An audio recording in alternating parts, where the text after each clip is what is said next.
Yawa jama'a, ga mai suburbuda nan ya an tayo ba ka hutawa. Sai fa mu sauka daga cikulkulin shakwan ya an taya ku zuwa cikulkulin kodumo.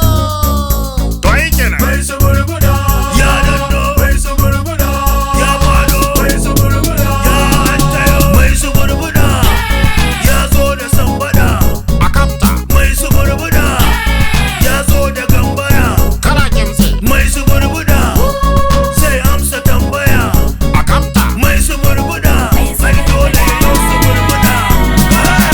ni ma ran kila ba za a banna baya ba. To ai haji, dole ni ma san balo bai kina. Ko kenan ma baya bai. Domin kwamishe singin nishadi. Kasance da wannan shiri na mai suburbuda. Mai suburbuda. A kafta. To ai kenan. Fece. Assalamu alaikum jama'a, barkanmu da sake jami'a da ku a cikin wannan shiri a daidai wannan lokaci, shiri wanda yake zuwa gare ku a tashar da FM mita 88.5 tare da ni Buzo dan Fillo Inkiya a kuma cikin shirin Mai suburbuda. kamar dai da muka saba a cikin wannan shiri muna an tayo muku da sinkin annashuwa, haka zalika da nishadi ba kakautawa ta hanyar sassa daban-daban wanda kowane sashe kan zo muku da al'amarinsa da ya kunsa na daban. Ko da yaushe muna ƙara godiya ga Ubangiji, muna ƙara godiya ga masu sauraro da masoya, kasancewar wannan shiri na ƙara samun faɗaɗa da zuwan kowane sabon babi na shirin, kama daga yadda shirin yake gudana yake tafiya zuwa ga tasirinsa akan al'umma, haka zalika zuwa ga yaduwarsa a ko'ina da ko'ina, saboda ta kai ta kawo yanzu a ƙasashen ƙetare ana sauraron wannan shiri mai suburbuda ba ma iya faɗin jihar Kano ko kuma a jihohin ƙetare ba. Wannan babban nasara ce, nasara wacce ba ni kaɗai na samar da ita ba. Tashar Dala FM ta taka muhimmiyar rawa, ƙungiyar Mafcon ta taka muhimmiyar rawa, haka zalika kungiyar Algaita Films da sauran kungiyoyi da kuma jama'u waɗanda suka ba da gudunmawa wajen yayata wannan shiri na mai suburbuda. Wannan nasarar mu ce baki daya, kuma iya wannan ya kamata mu gane muhimmanci da tasirin haɗa kai da ƙarfi akan al'amari guda. Yanzu bari mu je da gudu mu saurari waƙar bude shiri daga bakin Buzo dan Fillo, waƙa mai suna Falsafa.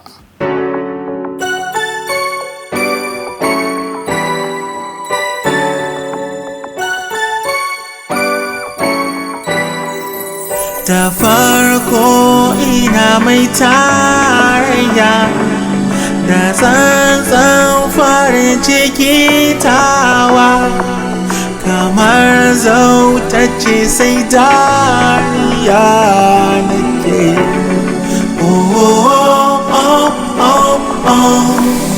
Amma kar dai mafarki nake, kar dai tunani da yawa kace na zo shan ruwa ciki sai ga fuskarki. Sarauniya na ji kin yo min kira, gani ya hasken wata, fasarar mafarkaina ne. Makauniyar ƙauna a kan kita ce,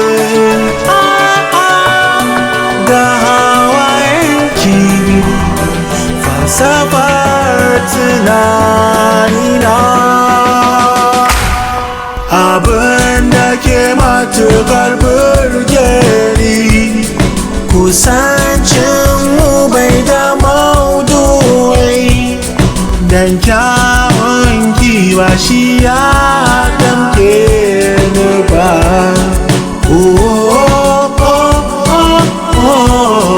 Kawai soyayya ce ta halitta, kamar ta tsakanin uwa da diya, da kalan juna kaɗai mukan yo hira. Sarauniya na ji kin yo min kira, gari ya hasken wata,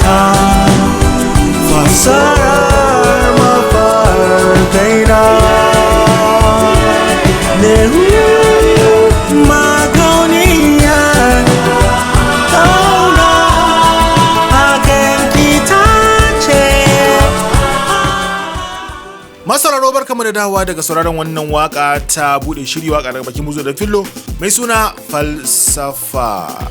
Da fatan masu sauraro sun ji daɗin wannan waka. To yanzu za mu anta cikin shiri ga dangadan kamar yadda muka saba muka antayo muku da matukan shiri.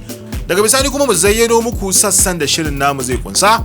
Sai kuma mu fara abin da ya kawo mu ga dangadan ba tare da bata lokaci ba. Amma yanzu kafin na antayo da matukan shiri zan bibiyi sakonin da muka samu a shafinmu na Facebook kasancewar kwana biyu ba mu motsa da masu bibiyar mu a shafin Facebook ba a cikin wannan shiri. Bisa al'ada duk lokacin da muka kammala shiri mukan antaya zuwa shafinmu na Facebook mu ji ra'ayoyin masu sauraro kan cewar yaya suka ji shirin namu na rana kaza. To shirin mu dai gabata mun tuntubi masu sauraro wanda ke bibiyar mu ta shafin Facebook domin jin ra'ayoyinsu dangane da shirin da ya gabata. Saboda haka a yanzu zan dan karanto wasu daga cikin sakonnin kana daga nan sai yanzu an tayo muku da matukan shirin namu na yau. Jamila Adam Shu'aib Sheka take cewa ya ba da nishadi mai yawa tare da fadakarwa. Kusani Isa ba kori ke cewa gaskiya shiri ya ba da cita sosai, Allah ya kara basira dan uwa buzo dan fillo. Magaji Ismail kuma ya ce ina muku fatan alkhairi, Allah ya kara basira, amin. Abdullahi Yusuf Mahmud ya ce sinkin nishadi gami da fadakarwa, ilmantarwa tare da wa'azantarwa. Buzo dan fillo tare da tawagarsa wato makabtan cikin makabta muna godiya mai tarin yawa. Mara tabbas Ibrahim Sani ya ce kwarai kuwa gaskiya na ji daɗi da aka sako acid goga kuma ina fatan shiri na gaba za a sake sako shi. Abdurrahman M Idris ya ce kai abu yayi mun ji daɗin wannan shiri, Allah ya ƙara basira, amin. Sai kuma mun zari Ibrahim yake cewa sinkin nishadi da ilmantarwa muka samu, jinjina ga buzo da makafta. To za mu dasa aya anan saboda kar mu cinye lokacin don gaskiya sakonnin suna da matukar yawa. Yanzu kuma a guje barin an taya zuwa sakonnin da muka samu a tashar mu ta YouTube daga masoya masu sauraro. Najashi Ibrahim yake cewa wato da naji labarin ka na primary school sai na tuna ni ma lokacin ina primary 3 lokacin aka kawo mana wani dan karamin allo mai dauke da ABCD har zuwa Z. Sai aka rarraba kowa duk allo ɗaya mutum biyu, idan na farko ya ce A sai na biyu ya ce B har dai su gama. Da aka zo kanmu ni da abokin zamana sai muka fara, yayin da aka je wajen U sai na ce U ya ce V, maimakon na ce W sai na ce dab, wato ni dai a tunanina dab daban W daban daga lokacin aka fara kira na dab. Allah ka ci suna dab. Wannan labari naka ya bada citta. Sai kuma Fabula ATTV suke cewa kana matukar yin abubuwan da suka dace, ka cancanci samun lambar yabo mai girma. Muna matukar kaunar shirye-shiryenka ni da matata. A duk lokacin da kai wata magana mai ma'ana to sai mun tattauna akan ta kuma mun fahimce ta fiye da kai ma da kai ta. A dalilin ka na dauki darussa bila adadin. Na ji daɗin wannan sako naka sosai Fabula ATTV. Mai suburbuda Fans Club of Nigeria Mafcon TV suke cewa up mai suburbuda, gaisuwa gare ku kungiyar Mafcon. Sai kuma Abdulbasiu yake cewa gaskiya mai suburbuda shirin ka yana bada citta, mun gode. Su ma dai gaskiya waɗannan sakonni daga nan zan tsaya saboda kan na cinye lokacin, inda lokaci nan gaba insha Allah zan dawo in karanta ƙarin sakonni fiye da waɗanda na karanta. Ban kuma manta ba akwai sakonnin katakwana da aka turo dangane da sashen kishin kai wanda idan lokaci yayi su ma za mu karanto su a cikin wannan shiri. Ba mai alƙawarin za mu karanta duka ba, amma dai za mu karanta waɗanda suka sawwaka. To yanzu mun zo daidai lokacin da za mu gabatar muku da matukan shiri a cikin wannan shiri namu na mai suburbuda wanda ke zuwa gare ku a tashar Jahal FM mita 88.5 tare da ni buzo dan fillan inkiya mai suburbuda. Matukin shiri namu na farko da za mu gabatar muku da shi a daidai wannan lokaci ba kowa bane face Baba Dattijo. Barka da antewa zuwa wannan makafta. Na gode sosai buzo dan fillo. Masu sauraro barka mu da sake gamuwa da ku a cikin wannan shiri na mai suburbuda. Da fatan ana suburbuɗe muku kuncinku, bacin ranku, damuwarku, sannan ana an taya muku da faɗakantuwa, ilmantuwa da kuma sanin kima da darajar kai. Madalla. Mun gode sosai Baba Dattijo da wannan sako naka. Yanzu kuma za mu an taya zuwa matukin shiri na biyu wanda ba kowa bane face Rangila Master sarkin rawa. Barka da an tayawa Rangila zuwa wannan makafta. To, na gode. Na ji da nan an tayewa kuma komai yana nan yadda ya kamata. Wadda batan kowa zai sha jinin jikinsa domin a wannan lokacin ka zama jan wuya ba, ka zama dan daba. Ba haka bane, kawai dai ni da kuka gani ne ban cika son wato abin da ake kira disrespect ba. Me kuma disrespect? Baka san disrespect ba? To kaga dan ina da kai baka samu ba kana tambaya. A gaskiya ni ban san wata kalma disrespect ba. Kai baka san disrespect ba? Mutum ya rena ma hankali ka gane? Ya rena ka, ya zo ma da reni, shi ne ake kira disrespect. A'a, ba disrespect bane, disrespect ne. To haka na faɗa mana, disrespect. A'a, disrespect. Disrespect. To shikenan aje a hakan. Dama hakan yake ai. Ta. Masu sauraro, matuƙin shirin namu na uku bai shigo ba tukunna. Na san kowane lokaci daga yanzu za ku iya jinsa a cikin wannan makafta. Amma kafin ya shigo yanzu barin an tayo muku da sassan shirin namu na yau. To sashen mu na farko a cikin yauwa to gashi nan makon gani Allah zancen sa gashi ya shigo dan halaka kyan bato barka da shigowa. Yawa ne moje ka zauna yanzu zan gabatar da kai ga masu sauraro domin an sun ga kusa so jiwaye matuƙin shirin na uku. To masu sauraro yanzu dai mun shigo da matuƙin shirin na uku wanda ba kowa bane face Gardawi. Dama shi shigo ba zurfi ga mun ko. Kai, sunan ka aka ambata kai kike magana? Maganar zuci ce fa wallahi ta fito wallahi maganar zuci ce ta fito. Zuco, ni san ka ne za a gabatar da ni ka tsoma mun baki. Dan abin da ka saba yau su kwarkwar sinu, ka saba yau su babarawo, shi ne za ka yi mun nisan ka ne? Ye? Kai hakuri wallahi maganar zuci ce ta fito. Na ce Zuco, idan ka sake mun wani maganar zuci, idan na yi maka wata abdoliyo cagi, sai ka manta sunanka.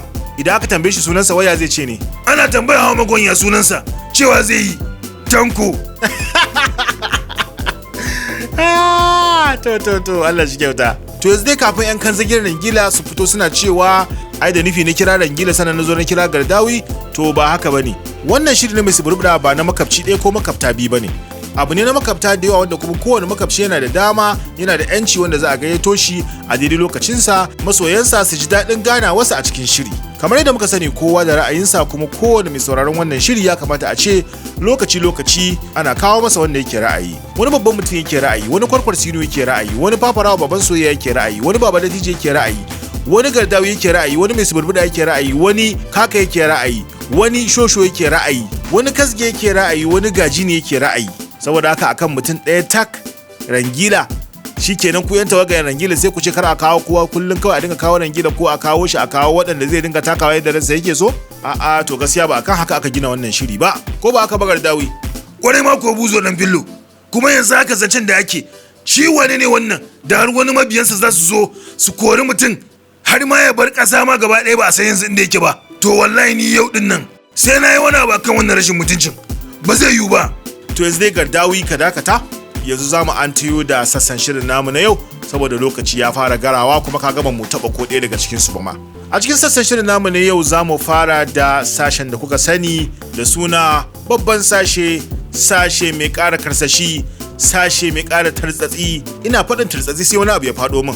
Akwai sabon fasararren fim na kamfanin Algaita wanda ya fito mai suna Tartsatsi, za ku iya neman sa ku sankame shi ku kapce shi. Sannan nan da wani lokaci ma za mu an muku da shi a cikin manhajar mu ta Algaita Dub Studio Extra. To dawo akan abin da nake magana akai dama ina magana ne akan sassan wannan shiri, za mu saurari kishin kai, sannan akwai kuma sashe na gajeren labari, kuma sashe ne na labarin barkwanci. Sannan bayan haka kuma a cikin makafta za mu tattauna dangane da maudu'in mu'amala, kuma maudu'in mu'amalar mu na yau ya kasance ne akan ɗabi'u 10 da ke nuni ga karancin wayewa da kuma janyo zubar kima. Saboda haka kuma kalkalewa wannan shiri har zuwa lokacin da zamu ce kowa ta tara masauraran sa ya rugutsuma ya fece, yayin da zamu ci gaba da kafto muku nishadi, fadakarwa, ilmantarwa da dai sauransu. Tare da ni buzo dan filla inkiya mai suburbuda a cikin shirin mai suburbuda tare da makaftan makafta. Kafin mu an taya mu saurari sashen kishin kai, ina so zan fara karanta sakonnin da muka samu daga masu sauraro inda suke gaya mana tasirin da wannan sashe na kishin kai yayi akan rayuwarsu tun daga lokacin da suka fara sauraron sa kawo yanzu. Rangila me zai hana ka karanta mana waɗannan sakonni? A gaskiya ba na jin daɗi ina mura. A kawon karanta. To gashi. Wannan sakon yake cewa assalamu babban mutum, da fatan kana lafiya. Wallahi sashen kishin kai ya canza min rayuwata da kuma yadda nake gudanar da rayuwata, musamman kan abokaina, domin a halin yanzu abokaina sun kasu kashe biyu ne. Na ɗaya su ne waɗanda muke mu'amala ta yau da kullum, na biyu su ne waɗanda suke bani shawarwari a game da buruk. To ban gane ba dai, anan dai sakon ya kare ya goya game da buruk. To mun fuskanci inda sakon ya dosa, duk da dai ba mu san wani ne turo sakon ba, amma dai karanta sako na gaba. Wannan yace kawai sai na ci kalo da shirin mai suburbuda, kamar wasa sai na ji sashen kishin kai. To anan kawai sai mama na ta ji ta ce duk sanda ake yi in saurara. Mun gode. To wannan sakon ma dai ba suna kuma ma ban sani ba ko anan sakon ya fara. Oho. To yanzu bari mu je mu saurari sashen kishin kai idan muka dawo sai mu duba wasu sakonnin. Maraba zuwa sashen kishin kai. Sunan babinmu na yau, yanke kazartar. Kuma ya kunshi labari ne akan wata budurwa wacce ta kasance fasihiyar gaske, wacce komi ta sa kai ga yinsa, to fa zartar da shi take yadda ya kamata, muddin ta mai da hankali. Wata rana ta zauna a gaban ledar zane, ta ɗauki ƙalamin zane ta dangwali launi sannan ta fara zane. Kowane jan launi yana fin na bayansa zanuwa da kuma kyau. A tsanaki a nutse jimillar jan launukan da take yi sai taruwa suke yi da zammar samar da ƙayatacciyar taswirar zane mai cike da ƙawa. Yayin da ta kammala sai ta kalli wannan zane nata ta yi murmushi mai cike da sa'ada da gamsuwa kana da alfahari. A bayyane yake cewar gajimare da taurari da suka kasance shaidun sama sun tabbatar da cewa wannan yarinya tana da baiwa gagaruma.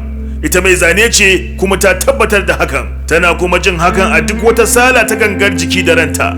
Bayan nan wani lokaci kaɗan sai ta miƙe cikin sabuwar zumma da karsashi a dalilin tunanin da ya faɗo mata na cewar duk da ta kasance komi take so za ta iya yi, amma kawai kashe lokacinta take tana jan launuka a ledar zane. Nan take ta ji a ranta cewa ai akwai abubuwa da yawa, zaɓi daban-daban na abubuwa da za ta iya gani da kuma yi, amma fa kuma sai ta sake tunani cewa idan har ta ce za ta yi wani abin daban kuma to shekarun da ta ɓata tana zane za su zama sun tafi a banza. A nan ne ta sake kallon zanen ta karo na ƙarshe, sai ta juya ta fita waje zuwa cikin hasken watan dare. Tana tafiya tana tunani, bata dai yanke hukunci ba, haka nan ta ci gaba da tafiya, yayin da gajimare da taurari suka yi ta mata ishara da wani lamari, sai dai ina ta tsunduma cikin dogon nazarin wani zaɓi za ta yi, wani hukunci za ta yanke. Dole ta zaɓa abu ɗaya ne daga ɗimbin damammakin da suke baje a duniya. Harkar binciken magunguna za ta koma, ko kuma tsara gine-gine, ko dai koyar da yara za ta fara. Gaba ɗaya dai ta gindaya. Bayan shekaru 25 wannan budurwa sai ta fashe da kuka, domin a wannan lokaci ta fahimci cewa ta jima tana wannan tattakin nazari a kunshi a cikin kokarin gano me za ta zaɓa daga tarin damammakin da suke gare ta a faɗin duniya. Ta shagalce da tunani da shawarwari har lokaci ya tafi bata aiwatar da wani abu ba, sai daga ƙarshe ta fahimci cewa ita rayuwa ba ta kasance ne akan yiwuwar abubuwa ba, komi ma mai yiwuwa ne, sai dai rayuwa ta kasance ne akan zaɓi da aiwatarwa. Aiwatar da abin da zai motsa karsashinka, farin cikinka, amfaninka da kuma amfanuwarka. Saboda haka ita wannan budurwa wacce a yanzu ta zama babbar mata, ta siyo ledar zane, alƙalman launi da launukan zane daga shagon siyar da kayan rubutu. Ta isa ga wani filin shakatawa sannan ta fara zane. Kowane jan launi yana iso ga na gaba kamar dai irin na shuɗaɗɗun shekarun baya. Yayin da murmushi ya bayyana a fuskarta, haka ta ci gaba da zanenta tun daga yammaci har izuwa cikin dare. Kasancewar daga ƙarshe dai ta samu yanke hukunci da kuma zaɓi. Akwai ɗan sauran lokaci gare ta na more sauran ɗanɗanon farin ciki da sa'adar rayuwarta. To, kun da ji, wannan labari da kuka saurara yanzu al'amari ne wanda yake cikin rayuwar mutane da yawa. Suna da basira, suna da baiwa, suna da kuma damammaki. Amma sai ya zama na cewar a koda yaushe rawar ido ya hana su tsayawa akan al'amari guda ɗaya, ya hana su yanke hukunci, ya hana su iya aiwatar da zaɓi. Lokaci ko tafiya yake. Tsohon shugaban ƙasar Amerika wato Abraham Lincoln a koda yaushe yana yawan faɗan wata magana cewa lokaci baya jiran wani ɗan adam. Saboda haka lokaci ba jiran ka zai yi ka yanke hukunci ba, shi zai ci gaba da tafiya ne. Ya rage naka ka zaɓi abin da kake ganin ya fi maka a lokacin da ya dace, ba kai ta raba hankalinka kamar kayan sadaka ba. Kamar fa yadda ba a so abu yayi karanci, haka zalika ba a so koma menene yayi yawa. Domin idan ka yawaita yin nazari akan al'amari, daga nazari sai ka shiga mafarki, daga mafarki kuma sai bacci, zuwa lokacin da zaka farka shekaru 20 sun tafi.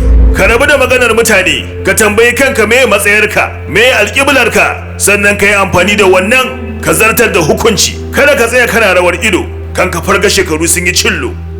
Ƙarshen wannan babin sashen kishin kai kenan, mai suna yanke kazartar.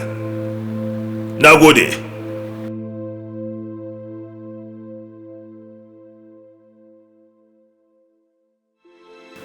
Kai, babban mutum gaskiya ba magana wannan sashen kishin kai na yau. Domin na tabbatar da cewa kamar yadda ka an tayani cikin cakwalkwalin nutsuwa da zurfin tunani haka ka anta ya sauran masu sauraro ma. Kuma gaskiya darasin da ka gabatar a cikin wannan babi na yau, ni kaina ina fama da matsala makamanciyar wannan. To amma insha Allahu zan iya bakin kokarina naga cewar na magance wannan matsala don nima kan da taka kuskure irin na ita wannan baiwar Allah na cikin wannan labari na sashen kishin kai. Baba Latije, me zaka iya cewa dangane da wannan babi? Gaskiya wannan magana ko wance wannan labari ya taba min zuciyata sosai, kasancewar na yi kuskure makamancin wannan. Ni kan gashi yanzu har girma ya riga ya kama ni, kuma kamar yadda girman nan ya kama ni, kowanne daga cikin ku mai sauraron wannan shiri, in dai Allah ya baka ko ya baki tsawon rai, ta wata ran a tashi kamar yadda ake ji na ake gani na, haka kuma za ku koma. Domin nima a baya kamar ku haka nake, karsashi ne, kyau ne, yaran takuruciya duka nima na yi irin nawa. Amma yawanci idan matasa suka ganna haka sai su iya tunanin cewa mai yiwa tuntuna ma ni a haka na aka halicce ni. Ina nima da kamar ku nake, duk wani mataki da kuka bi nima na bi shi, ƙarshe na samu kaina a wannan matakin. Kuma nakan waya na ce madadin ɓata sa'o'i da nake yi a zaman majalisa, dama kaza ne, da kawo yanzu na cimma kaza ko na yi kaza. Abubuwa da yawa waɗanda ya kamata na tsaye da hankali na dugufa a kansu, na aiwatar da su, na cimma wata nasara. Hakan bai yiwu ba, sanadiyar mai ba sanadiyar kowa ba, sanadiyar sakaci na. Saboda haka a yanzu ya kamata na zama misali a gare ku, kusancewa ba tabbata za ku yi yadda kuke a yanzu ba. A kwana a tashi rayuwa za ta sauya. Wannan shine abin da zan iya faɗa, Buzo Dan Fillo. To mun gode sosai Baba Dattijo, kuma masu sauraro da fatan kun dauki darasi daga maganar Baba Dattijo, iya maganarsa kadai, ga mai hankali, ga mai zurfin tunani, ga wanda ya san ya kamata. Iya maganar da Baba Dattijo ya faɗa, in ka ajiye maganar sashen kishin kai, iya wannan maganar da ya faɗa ba karamar abin dubawa bace. Wannan shine. To ma sauraro, ga waɗanda yanzu suka samu suka datsi wannan shiri, kuna sauraron shirin mai suburbuda tare da ni Buzo Dan Fillo, tare da makafta a cikin wannan makafta ta Dal FM mita 88.5. Yanzu kuma zan haɗa ku da Rangila Master domin ya ƙara karanto sakonnin masu sauraro waɗanda suka turo daga shirin da ya gabata dangane da sashen kishin kai. Ma'ana ta wace hanya ce sashen kishin kai ya soya musu rayuwa ko ya inganta musu zubin tunaninsu. Rangila, gare ka. Wannan sakon yake cewa da farko sunana AG Gumel, kuma a gaskiya wannan sashe na kishin kai ya kasance ya kawo mana wasu canje-canje a cikin rayuwata ni da abokaina. Kawo tun daga lokacin da muka saurari ma'anar rayuwar kaguwa a cikin bokiti, gaskiya wannan labari ya sosa mana zuciya kwarai da gaske, kuma wallahi sai muke ganin wannan, sai kuma sakon ya gimtse a nan. To sakon da ya bai shigo gaba ɗaya ba gaskiya.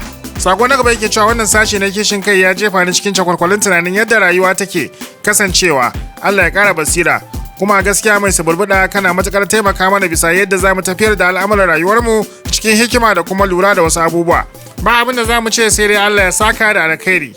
Na gode daga ganinka Ahmad Babayo gwamna. Wasu sakonnin da ya gasu na amma a hargitsa suke zuwa ni bana ganewa, sai ka ga sakon bai zo karshe ba ko kuma karshen sakon ne ya fara shigowa. To ga wani nan yake cewa assalamu alaikum, to ni dai a bangaren sashen kishin kai ba abin da na ji ya ratsa zuciyata kamar labarin nan na shaho.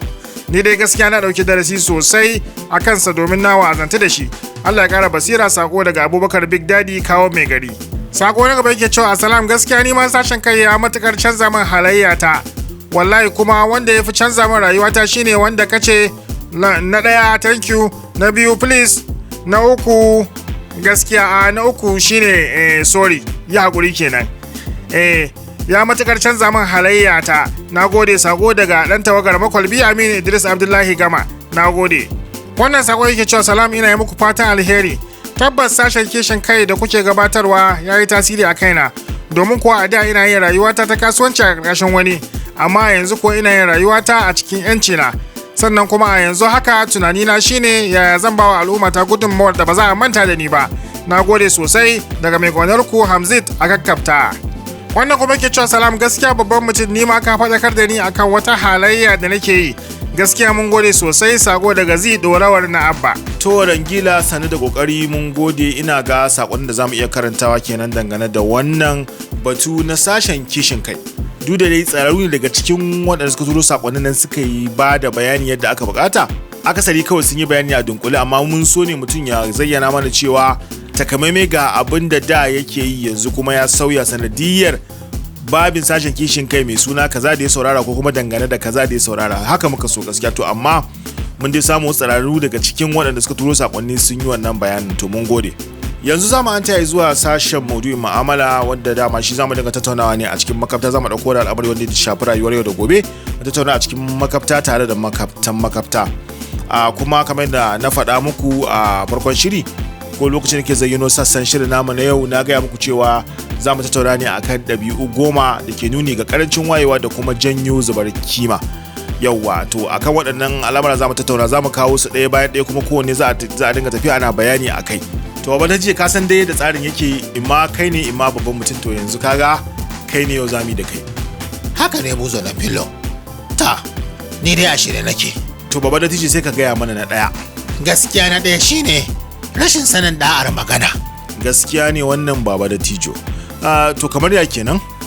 To akwai mutane zaka ga waɗanda ba su ma san yanayin da'ar magana ba, ballantana su iyata. Misali, kana zaune, yaro zai zo ya same ka, babu sallama, babu ina kwana, babu barka dai, kawai sai zo sai ya hau kanka, ina wane? Gaskiya wallahi akwai masu yin haka, ba ma yara ba, mutum zaka gan shi babba da gemu da komi, kaga babbar mace kashinta ma ka ganta da goyo a bayanta, haka za ta duro maka da wannan ɗabi'a. To ai ko ka san yadda nake musu? Sai ka faɗa. Babbar yatsa ta nake sawa in bude ramin hanci na, in ce zakulo shi yana cikin nan. Kai ma ba wani jiya ka iya ba. To tunda abin tsiya ne, ni ma sai musu irin dawa. Tabbas baba Latijo, wannan magana taka tana kan hanya. Mutum zai zo ya afka ma da magana kamar ya baka ajiya, kawai ina kaza ko ina wani ko ba ni kaza ko turo min kaza, ba da'a ta magana. Bayan idan ka cire hankali, abu na gaba wanda yake bambanta dan adam da dabbobi shine magana. Dan adam yana iya isar da sako da kuma fahimtar sako ta hanyar magana da ƴan uwansa mutane. Amma a ce muhimmin abu kaman wannan baka iya sarrafa shi ba, baka san yadda zaka gudanar da shi a matsayinka na mutum ba, ta ya za a baka damar bambanta kanka da dabba, amma kuma kai ka kasa jaddada hakan. Inda muka je muka dawo za a sake dawowa kan wannan magana ta Bature inda ya ce kalamai 3 ka rike su: sorry, please, thank you. Ma'ana ya haƙuri, dan Allah, na gode. In ka rike waɗannan kalamai 3 to ka lakanci da'ar magana, an gama. Za ka tambayi mutum abu, wane dan Allah kaza din nan kaza, kuma wane dan Allah zan samu aran kaza.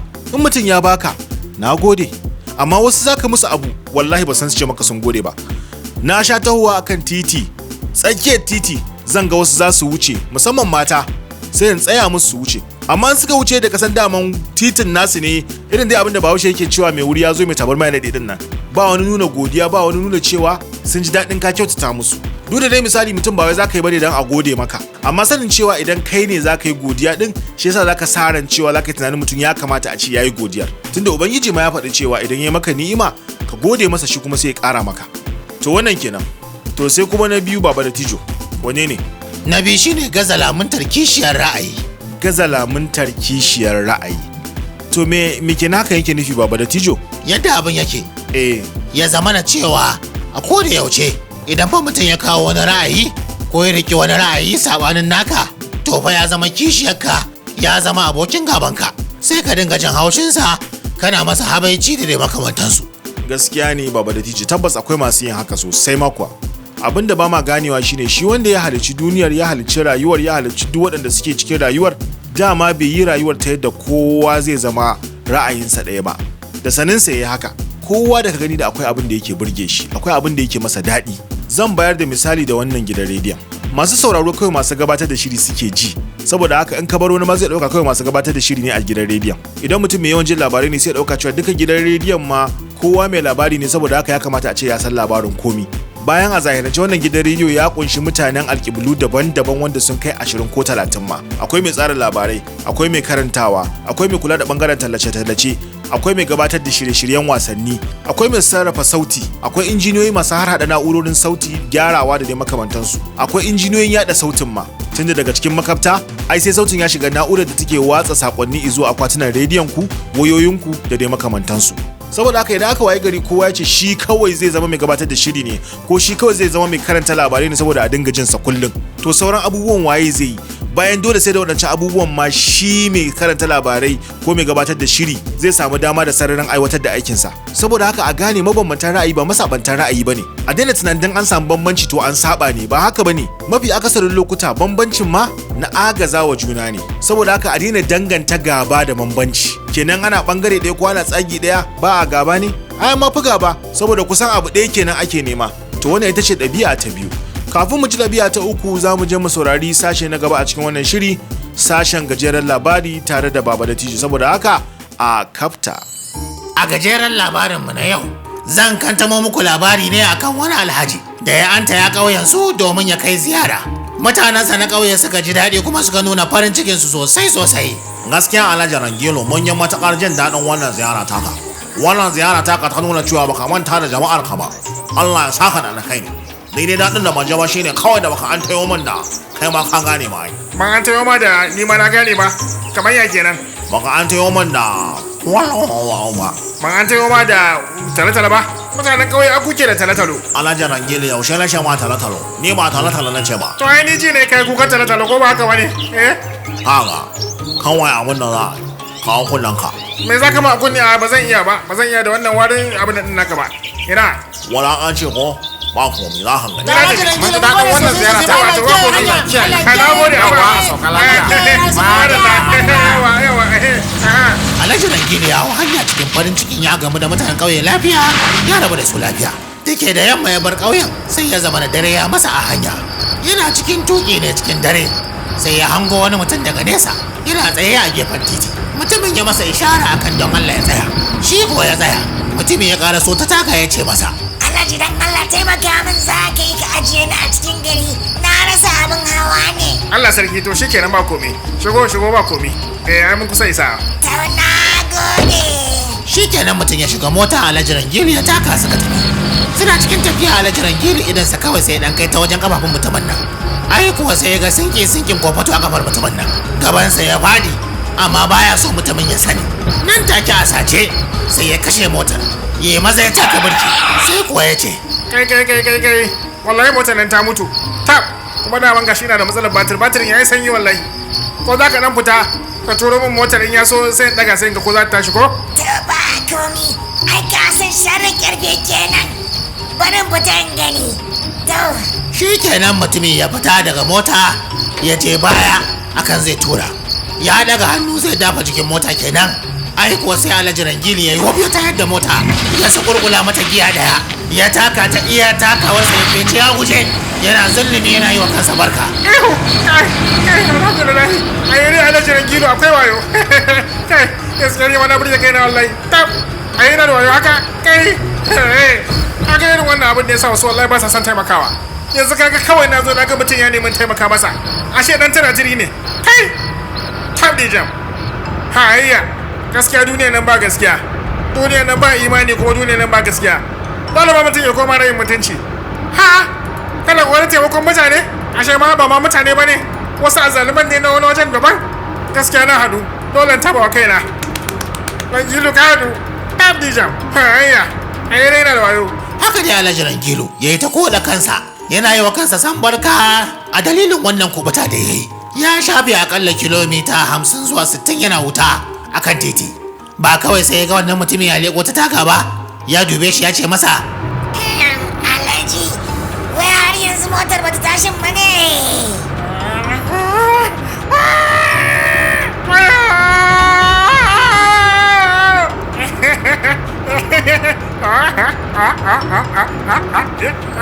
Ta tashi, ba ta tashi ba. Ta tashi, ba ta tashi ba.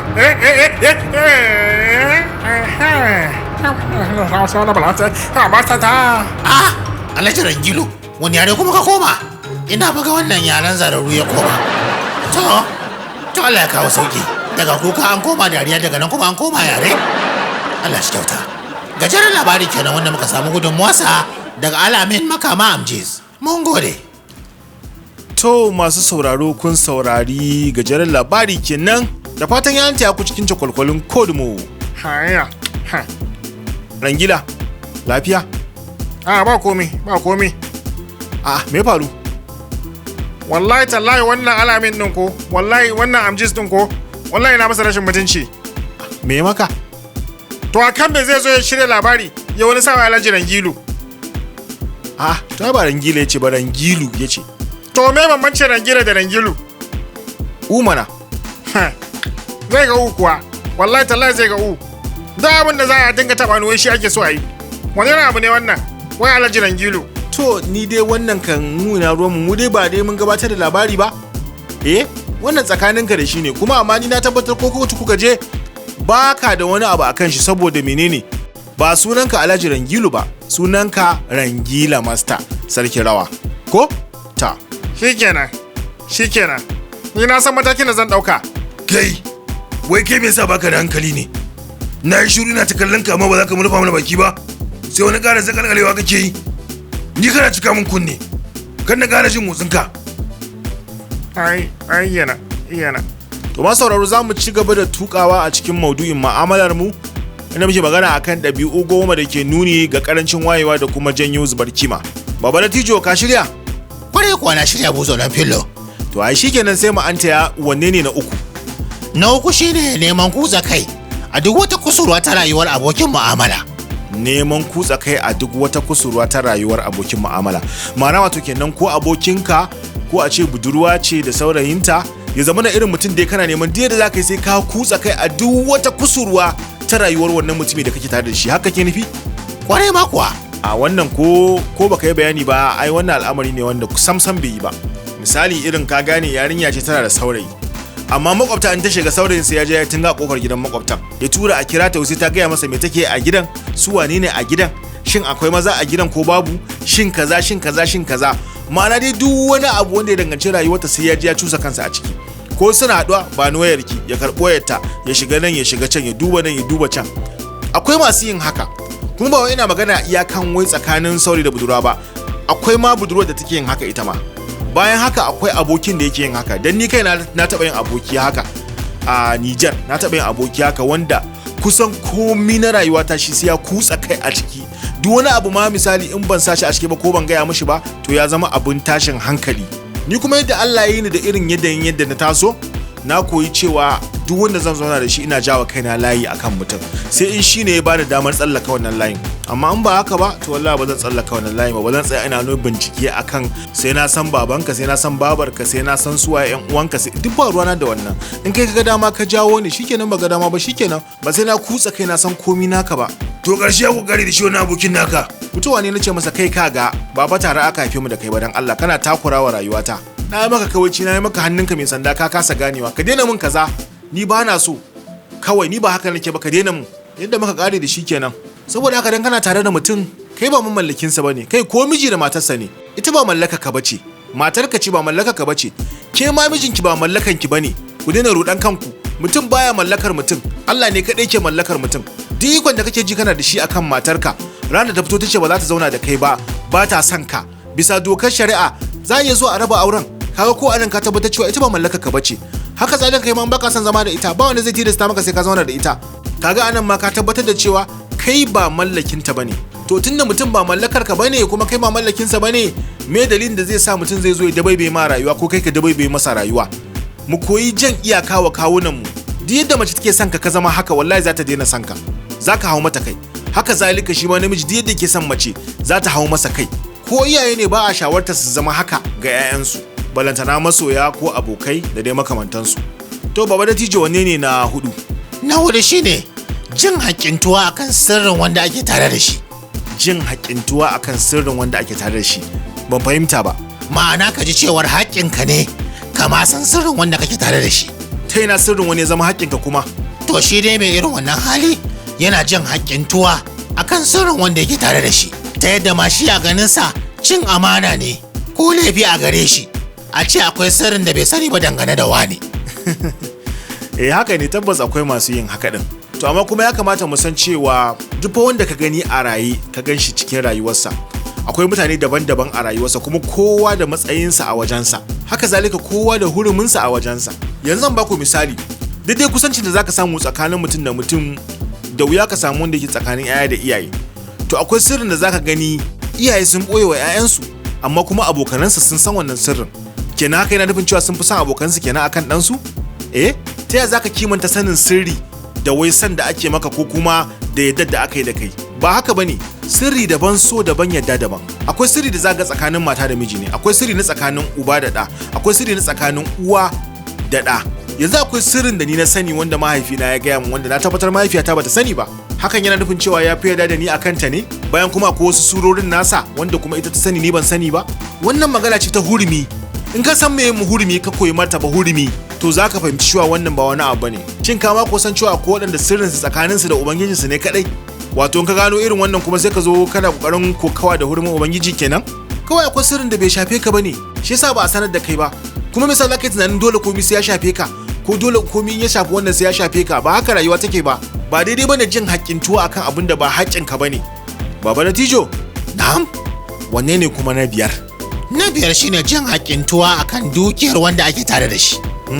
To, wancan shi haƙƙintuwa akan sirri, wannan kuma haƙƙintuwa akan dukiya.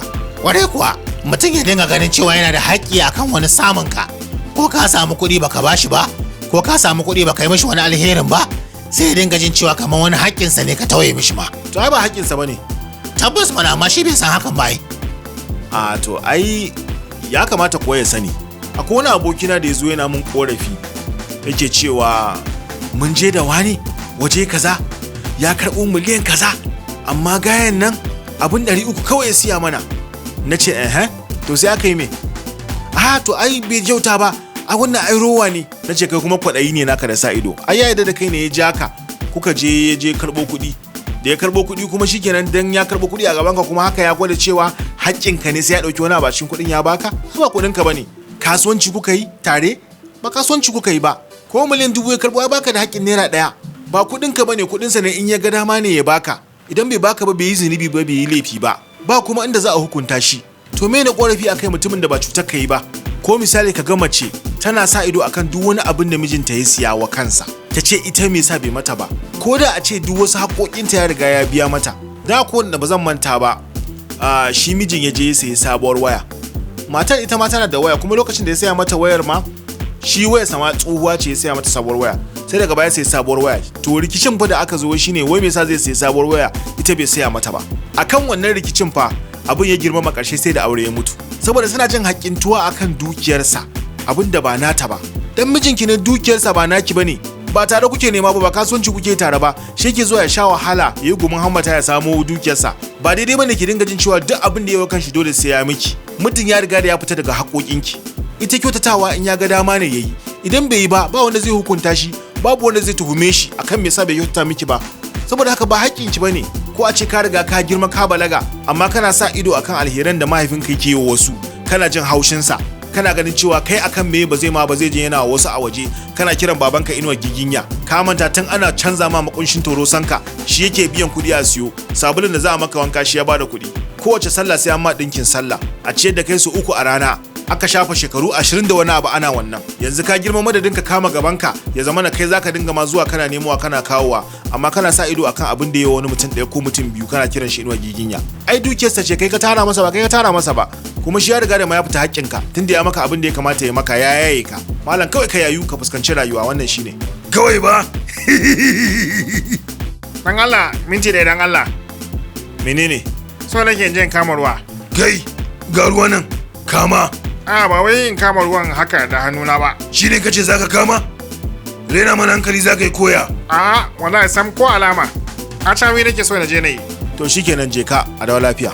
Masauraro kar dai kuma ta kuna tare shirin mai suburbuda wanda ke zuwa gare ku a tashar da FM mita 88.5 tare da ni Buzo dan Fillo, in kiya mai suburbuda tare da makafta a cikin makafta. A halin yanzu muna sashen maudu'in mu'amala inda muke tattaunawa kan dabi'u 10 da ke nuni ga karancin wayewa da kuma janyo zubar kima. Mun ji na 5 yanzu kuma zamu antaya na 6. Baba Natijo, wanne ne na 6? Ƙaƙaba kai a saman uzuri ko muradin abokin tarayya. Ƙaƙaba kai a saman uzuri ko muradin abokin tarayya. To, Baba Natijo ko zaka iya mana bayani? Ma'ana kana tare da mutum. Sai ka dinga nuna masa cewa dole matsayinka a wajensa ya zarce muradinsa ko wani uzurinsa. Na gane. ma'ana dai kai baka taimaka masa akan muradinsa ko burinsa ba sannan ka zo kana gasa da wannan muradin. Kaga wannan magana da ka faɗa gaskiya ni kaina ma ta faru da ni so tarin yawa. Da ina biyewa hakan amma daga baya na zo na fahimci cewa kaga muhimmancinka da siffarka a rayuwa ya ta'allaka ne da burin da ka cimma kuma ka aiwatar. Yanzu misali ba da na cimma wani buri ko na aiwatar da wani abu ba, babu yadda za a yi ku ji ni a cikin wannan gidan rediyon a daidai wannan lokaci ina muku wannan maganar kuna sauraro na ma tukunna. Kenan misali to wannan din sai wani kai wanda shi ba zai iya tallafa min ko ya iya ingiza ni ko ya bani karfin gwiwa akan abin da nake so na yi din ba, sai kawai zo ya kagaba kansa a saman komi ya ce a kansa kawai na ajiye komi ko na rabu da komi dan shi. Wasu suna son kagaba irin wannan al'amari da sunan soyayya, amma gani na indai har kana son mutum kana fara zuwa abin da ya damu da shi muradinsa zai zama muradinka a lokacin kawai. Ba za ki zo ki ce mutum wai ke wai dan ya nuna yana son ki to komi yake yi zai ajiye domin ke ba, wannan son kai ne. Haka zalika in namiji ne shi ma yake gwada wa mace haka, son kai ne. Masoyin naka ba shi kake so ba, kanka kake so. In zaka kagaba kanka a saman muradin mutum ka ce dan kai ya rabu da muradinsa, wala ba shi kake so ba, kanka kake so. Kamar labarin wani ne da matarsa sun je wani waje, ta shiga ta siyayya kawai sai ta fito take ga mijinta wani dan daba ya rena mata hankali a cikin wajen kaza yana tana cin gaya masa kawai sai ga dan daban sun fito haka da mutanansa sun kai su 7 haka, kuma shi ya san matarsa da neman rigima. Sai a lokacin take ce mishi ga su can ma ka je kawai ka tinkare su ka musu rashin mutunci. Yace akan me zan je, ke ba kika ce min dan daba ne, yanzu naje suka cutar da ni fa. Budan bakinta sai ta ce wallahi in dai har kana so na, in dai har san da kake mun ya kai so, to wallahi ko ma waye zaka iya tankara a kaina. Budan bakinsa sai ya ce mata ke ma ai in har kina so na, to wallahi ba za ki buƙaci sai ta hanyar fuskantar yan daba ne zan tabbatar miki da ina son ki ba. To kun gani da yake an same wayo yayi wannan nazarin. Saboda haka mu koyi bambancewa tsakani da Allah. In dai zaka sa mutum ya cutar da kansa ne domin ya tabbatar maka da yana tare da kai ko yana son ka, to kai ba son shi kake yi ba, kanka kawai kake so. Baba da Tijo sai na 7. Na 7 shine gadara da kuma yin gori akan shiri da kudiri na halitta. Gadara da yin gori akan shiri da kudiri na halitta. To me yake nufi kenan? Ma'ana wani abin da kudiri ne na halitta ba kai ka yi shi ba, kai maganin sa kai a haka ka zo kana wani gadara da gori akan wani al'amari. Na fahimta. Misali dai kamar a waye gari a ce kai ka kasance kana da kyau, sai ka ga wani ka ce kai amma wani akwai ka akwai muni, ko ka ji mata suna ina aini ba zan yi harka da wacce wallahi munin ta yayi yawa. Ka ji fa kamar su lasisin kyau aka ba su a gidansu. Ya kamata koya kaga mutum ba shi yayi kansa ba, imma fasalinsa ko kamanninsa ko asalinsa duk ba shi yayi ba. Shi ma ganin kansa yadda kaga kanka a yadda ka ganka, ba zaben iyayenka kai ba zaben yan uwanka kai ba zaben garin ku kai ba zaben yankin ka kai ba zaben addinin ka kai ba zaben kabila ka kai ba zaben yaran ka kai ba, kawai tasowa kai ka ganka a haka kuma ka miƙe a haka. To me na gadara wani da zagin wani dan shi kuma ya ganshi a wani tsari wanda ya sha bamban da naka, shi ma ya miƙe a hakan. Ba zan manta ba a kamfanin mu akwai mutane biyu waɗanda abokan wasa ne. Ɗaya bahaushe ne, ɗaya kuma ba bahaushe bane. Shi wanda ba bahaushen ba amma a koda yaushe yana son ya gwada kawai shi bahaushe ne shi ma. Shi kuma wanda ya kasance bahaushen a koda yaushe kokarin nuna masa yake yi cewa duk yadda ya badda kama duk yadda yayi wane ne shi fa ba bahaushe bane, kuma sai an gane shi ba bahaushe bane. Sai ka je na cewa ai da kallon wannan kan naka kai ne irin na kabilu. Da kallon waɗannan idanun naka. Ai da zarar ka ce kaza dama kaza. Suna ta dai yi haka dai a dai cikin wasa. Amma tuntuni dai dama gaskiya ban wani gamsu da wasan nasu ba, to amma tunda su dukansu suna yi kuma kamar suna jin daɗin wasan sai na rabu da su suke abinsu. Ranar muna cikin mota ana ta tafiya, dukan mu haka a kamfani, 'yan kamfani ana cikin mota ana tafiya suna ta yi. Shi wancan bahaushen yana ta gaggaya masa maganganu dai suna ta yi. Ƙarshe dai shi wani ba bahaushen ba aka kai shi bango ya fara maganganu, sai ya ce wa bahaushen yanzu duk wannan alfaharin da kake da Hausan nan da baka tafi aka yi ka da katafanci zaka yi wannan alfaharin fa, saboda haka wannan alfaharin naka baya da wata ma'ana. Wancan ya ce a tana da ma'ana mana, kai ka san bahaushe kuwa? Ya ce na san bahaushe mana, ga kanan ko ina magana da kai? Ai ko bahaushe ya wuce tunaninka. Ya ce a'a bai wuce tunanina ba, tun da gani ga ka muna kamfani ɗaya amma na bi ka matsayi, na bi ka ilimi, na bi ka amfani wa kamfani, abinda ka fi ni ɗaya ne surutu. Zancen da yana da yawa ba zan iya zayyano muku ba, amma dai an yi maganganu masu zafi a wannan lokacin. Ƙarshe sai da na ƙari na ce to ya isa, na kuma hana wannan wasan daga yau. A gurguje ba wani tiji saboda lokaci, wanne ne na 8? Na 8 shine fifita furici da aiki a saman tunani. Fifita furici da aiki a saman tunani. Ma'ana dai dangane da komai madadinka ne tsaka yi tunani, gwamma ka bude baki ka yi magana ko kuma ka aikata wani abin da ƙarshe ta yi ka zo kana da na sani. Saboda menene ka fifita furici da aiki a saman tunani. A gurguje zan kawo wata magana daga bakin Lukman, ban sani ba annabi Lukman zan ce ko Lukman, wasu sun ce annabi ne wasu sun ce ba annabi bane, amma dai kuma dai menene mutum ne mai hikima. To dai Lukman akwai magana da yake faɗa cewa babban malamin sa makaho ne. Ake tunanin kamar ya kenan, sai ce makaho shine wanda kafin ya taka waje sai ya dogara, sai sandarsa ta je wajen ya dogara ta tukunna, in ya ji wajen yayi daidai ya taka sai ya taka. Sai aka ce to ai ba a gane hikimar maganar ba, sai ce kamar yadda makaho yake dogara sandarsa kafin ya sa kafa, to ni ma na koyi darasi ta yadda sai tunani na ya je ya dawo akan al'amari tukunna nake aikata shi ko nake furta wata magana akai. To kaga wannan shi ma abun dubawa ne, tunani ne kamata ya gabaci furici ko aiki, ba aka san haka ba. Baba Latijo na 9, jin hakintuwa akan a kyautata maka ko da kai baka kyautata ba. Jin hakintuwa akan a kyautata maka ko da kai baka kyautata ba. Gaskiya ne wannan shi ma akwai mutanen da suke irin wannan abun sosai. Ka dinga jin cewa kai haƙƙinka ne dole kai a kyautata maka ko da kai baka kyautata din ba. Misali akwai lokacin da na je banki, muka hau layin customer service, wato ma'aikatan banki wanda zaka tattauna da su kana da korafi akan wani al'amari da ya shafi asusunka. Kowa dai yakan shigo, in ya shigo sai tambayi nawa ya bakin layi sai ya kama layi. Wasu mata su biyu suka shigo, da suka shigo ba su yi magana kowa ba, suka tsaya a gefe, suka ciro waya suna daddannawa suna ta hira suna dariya. Can an jima haka sai wanda tije ya shigo, yana shigowa sai tambaye su, sai ce musu da Allah waya a bakin layi. Sai suka kalle shi, suna kallon shi kawai suka juya suka ci gaba da hirar su. Shikenan ya juya ya fita. Can an jima sai ga wani ya zo, shi ma sai zo ya tambaye su ya ce ku ne a bakin layi? Sai ɗaya ta kalle shi ta ce watakil. Shi ma dai dan tsaya haka sai juya ya fita. Ashe kowa yana hankalce da su a wajen, kuma duka kowa ya kula da irin wannan ɗabi'a tasu. Da tafiya ta yi tafiya kawai can sai suke kokarin masu gwada cewa tun da su mata ne, ai ya kamata ma a daga musu kafa a kyautata musu, su fa mata ne. Har suke nema ma su shiga gaban wasu. A nan fa rikici ya barke fa, ana ta cacar baki ana ta hayaniya a wajen. Akwai wani irin yan zarra din nan ne a wajen ya fara bayani cewa tun da ya shigo gurin yake ta bayani, kawai ana musu magana ma ko sallama ba sa amsawa.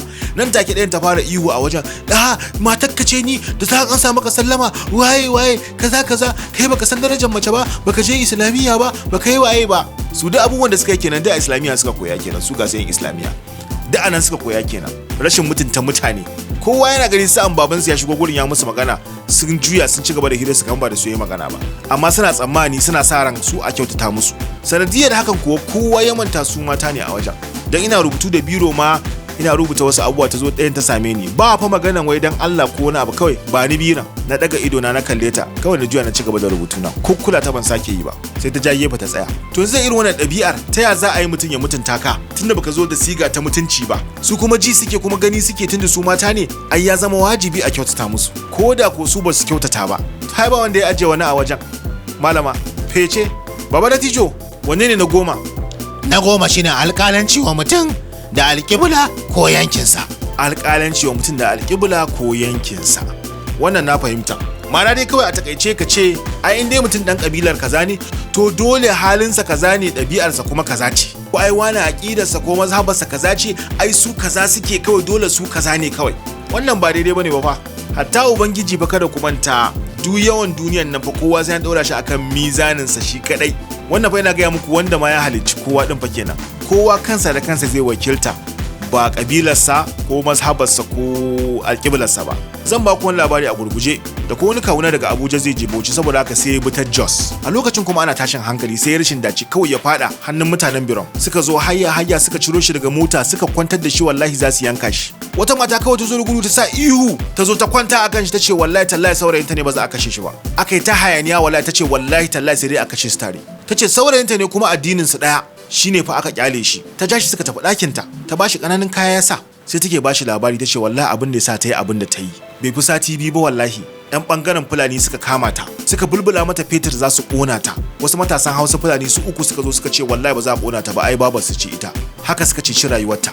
Faruwar hakan ta sa ita kuma ta yi ƙudiri a ranta cewa ita ma wallahi sai ta rama wannan abin da aka yi mata din. Shi yasa ita ma ta yi haka. Kun ga anan wani darasi zamu koya? Alheri danko ne. Su wannan matasan da suka yi mata wannan alherin ba sani ba, ashe su sun ceci rayuwar nasu ne. Domin da an kashe ta, kaga da wannan mutumin shi ma bata ji ta cece shi ba. Kuma sanadiyar cetanta da aka yi ne ta ji cewar ita ma ta rama wannan ceton, saboda ta fahimci darajar abin. Saboda haka ba daidai bane alƙalanci wa mutum da alƙibla ko yankinsa. Mutum ne, kai masa alƙalanci a matsayinsa na mutum. Kada kai kuɗin goro.